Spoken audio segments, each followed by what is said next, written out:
Direct pour le calendrier émotionnel du 11 décembre. Ben si, on est en direct. Voilà, 3 fleurs à choisir. En tout cas, une des 3 ou les 3. Peu importe, c'est pas très important. Ce qui est important, c'est la conscience qu'on va mettre sur nos émotions. Coucou Nathalie, trop mignon d'être là. Donc voilà, j'y vais, c'est parti. Ah oui, j'avais dit que je parlerais de mes bouquins, donc je commence et c'est le 3e, donc j'arrête après. Peut-être pas, peut-être que je recommencerai, je ferai un petit tour de livre, je ne sais pas.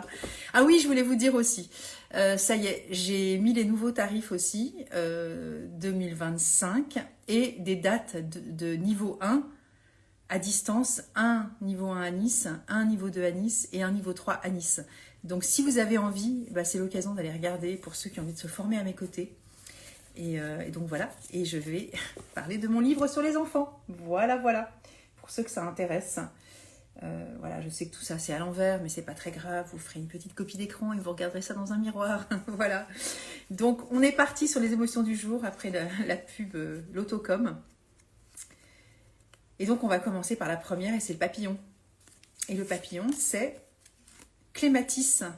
Bonjour Laura. Et bonjour à tous. Clématis, on parle de ces moments où on s'échappe de la réalité. Je ne sais plus du tout si on l'a déjà vu parce que ça fait déjà 11 jours. C'est pas grave, hein. En fait, je bats les cartes comme un cartologue. Et vous voyez, c'est des cartes que j'ai vraiment fait moi-même avec un bouquin qui est très joli. Et un petit bout de carton et du feutre. Et du coup, ça tombe au hasard. Donc, si ça tombe sur la même fleur, bah, peut-être que je dirai pas la même chose que la dernière fois. Donc, Clématis, on est dans cet état de manque d'intérêt pour ce qui se passe actuellement. Et on s'échappe de la réalité. Alors, on s'échappe souvent dans nos rêves. Ça peut être même carrément des fantasmes, des choses auxquelles on songe, ou des envies, des idées, ou des projections, de se voir ailleurs, ou d'être avec quelqu'un d'autre, etc. Mais dans quelque chose qui va nous apporter du plaisir et du bonheur, parce que cet instant-là n'est pas assez captivant pour nous remettre les 2 pieds sur terre. Et cette fleur, justement, elle a la vertu et la capacité de nous dire, ok, là, tu t'échappes, reviens, et remettre du réalisme, de l'ancrage, de la réalité dans ce que tu fais. C'est-à-dire que tu vas t'échapper parce que voilà, t'es pas assez intéressé par ce qui se passe.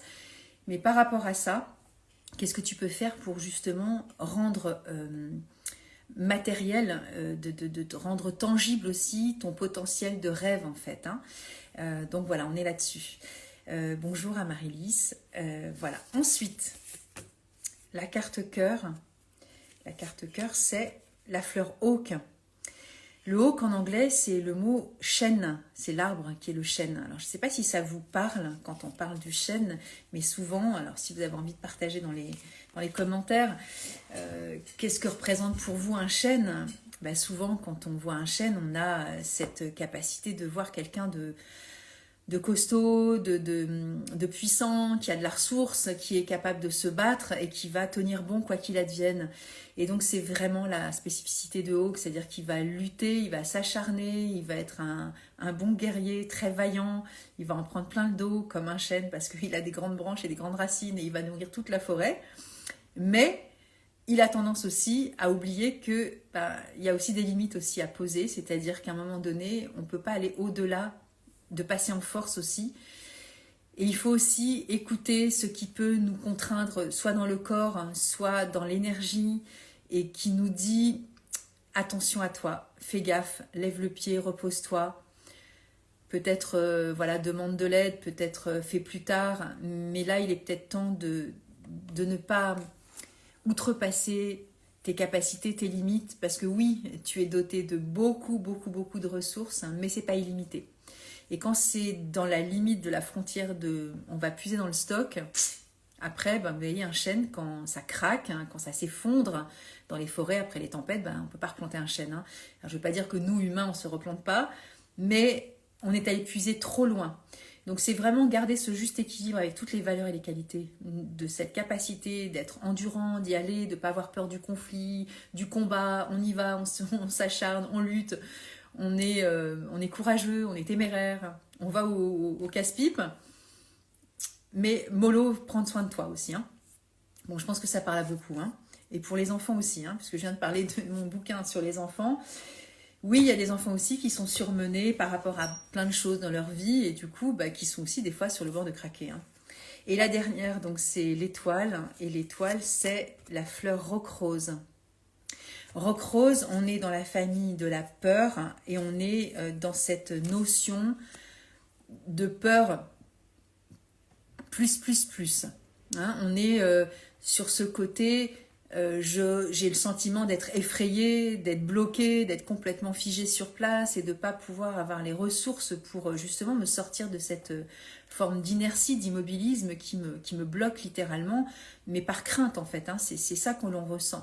Donc évidemment, ça peut aller avec la physiologie, avec le cœur qui bat très fort, voilà, ça peut être aussi des crises de panique, on va dire. Hein, alors ça peut être aussi, vous savez, quand vous avez l'impression d'être perdu vos clés ou la carte bleue ou qu'on vous appelle avec une mauvaise nouvelle, c'est d'un seul coup cette espèce d'emballement qui va, j'ai le mot qui frise, vous savez, comme ça gèle. D'un seul coup, ça va comme si ça allait geler les neurones, notre capacité intellectuelle de penser ou même notre voix ou notre capacité de nous mouvoir tellement la nouvelle est surprenante ou on est super troublé, j'allais dire super challengé, je suis désolée pour l'anglicisme, hein, mais je parle beaucoup anglais de temps en temps, donc du coup voilà. Et c'est une des fleurs que compose le rescue, donc sachez que dans ces moments-là, c'est aussi la fleur de la panique qui va nous aider à, ok, voilà, on va pouvoir reprendre son souffle, ses capacités neuronales, intellectuelles, et de se dire, ok, qu'est-ce que je peux faire pour gérer maintenant? Voilà. Je vous en ai dit pas mal, hein. Donc si vous revoyez ça, je sais qu'il y en a qui se plaignent sur YouTube, alors c'est pas votre cas, hein, parce que je le mets sur TikTok, sur Facebook, sur tout le monde. Je vais certainement peut-être les mettre bout à bout et je vais faire une longue vidéo avec toutes les premières vidéos des 11 jours là ou des 12 jours, je sais pas, je ferai peut-être ça ce week-end. Et comme ça, vous les aurez peut-être pour tout le temps. On verra si je les enlève ou pas. Et donc voilà, merci pour vos commentaires, merci de partager et de vous raconter aussi, de vous dévoiler, de vous défleurer émotionnellement. C'est vraiment gentil, c'est cool. Et je trouve ça chouette aussi d'avoir cette simplicité, cette humilité d'accès. C'est ça que j'apprécie beaucoup dans les fleurs de Bach. C'est, vous voyez, cette diversité humaine, et même si nous vivons tous des choses complètement différentes dans nos vies, cette émotion-là, elle est unique et singulière, elle est propre à chacun. Et il n'y a rien d'extraordinaire à traverser ce type d'émotion. Extraordinaire dans le sens où ça n'est pas quelque chose de monstrueux, il n'y a pas de honte à vivre ce type d'émotion. Merci Nathalie. Et voilà, et c'est cette simplicité aussi de vie qui est vraiment chouette à travers les 38 fleurs. On se prend comme on est et on ne grossit pas le sujet, on ne le minimise pas non plus et on ne l'éduque pas en disant ça n'existe pas. Oui, si, ça existe. Tu le prends comme tel, mais par contre, qu'est-ce que tu en fais, qu'est-ce que tu interprètes? Et à partir de là, oui, il y a encore d'autres émotions. Si celles-ci sont mal vécues, on peut encore décliner, en prendre plusieurs ensemble. Vous savez que hier, je vous avais montré mon flacon personnel. Bien sûr, on peut faire des mélanges avec différentes fleurs à l'intérieur. Et ça, c'est chouette parce que on n'est pas tout seul. Alors, bien sûr, il n'y a pas que les fleurs de Bach dans la vie, évidemment. Ça se saurait, mais d'avoir ce soutien supplémentaire, c'est vraiment une qualité de perception qu'on a de nous-mêmes et de ce que peut représenter voilà, la vie du quotidien avec cette extra-conscience, on va dire, de ok, je vis quoi là maintenant émotionnellement? Alors oui, je vis quoi? Ma fille est en retard, on va être à la bourre, au secours. Oui, ça j'ai compris, mais c'est pas ça qui est intéressant, c'est qu'est-ce que tu vis à l'intérieur. J'ai peur qu'on me juge parce que je suis systématiquement en retard ou systématiquement j'en veux à ma fille. Enfin, vous voyez, c'est tout ça qui était intéressant. C'est pas simplement la situation, c'est ce qui est dessous. Et c'est l'invitation évidemment de ce décryptage émotionnel que vous pouvez faire à mes côtés. Je redis que je fais des stages, donc tout est sur mon site guéris-toi-toi-même.com. C'est fait depuis hier soir, 23h, ça y est, c'est clos. Vous pouvez vous inscrire avec la petite école des fleurs de Bach ou le centre Bach en Angleterre. Sur mon site, j'ai mis les liens. Et voilà, et bonne journée. Et on se dit demain. Demain, c'est jeudi 12. Bye bye.